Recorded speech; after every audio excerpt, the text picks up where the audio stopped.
Watch how Donald Trump talks about police trauma.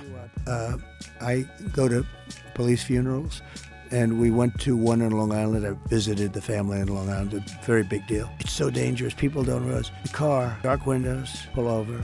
He's a gentleman. Please pull over. Door opens, guy comes out firing. Even if they were allowed to pull out their gun, which they're not, they can't, pull do out it in the gun. Yeah. They still wouldn't have time. It's every cop's worst nightmare. They opened a door, and he was killed, and his partner was hurt. He was killed, and you don't even have an eighth of a second to think, and it is such a dangerous job.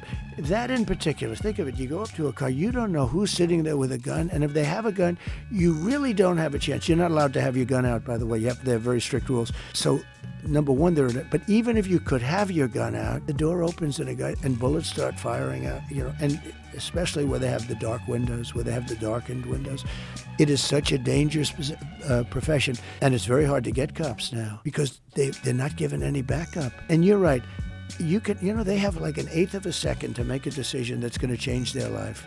If they make the wrong decision, they're going to end up on the front page of every newspaper in the country, and they're going to lose their house and their pension and their job, and their wife is going to be gone, and everything's going to be gone. And here's another thing that people don't talk about. How many of them have PTSD? Probably most of them. Yeah, these guys are seeing people shot all the time. Yep.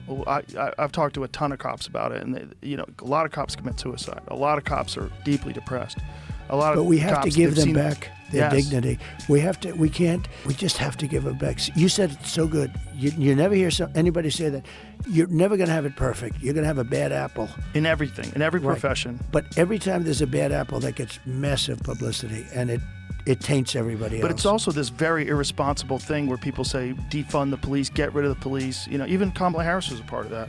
That it's a very stupid way to look at it. What you should do is fund the police. You should have better training. You should have cops that feel more appreciated. You should have something that helps mitigate this PTSD that all of them suffer through. Right. She was a big part of defund the police.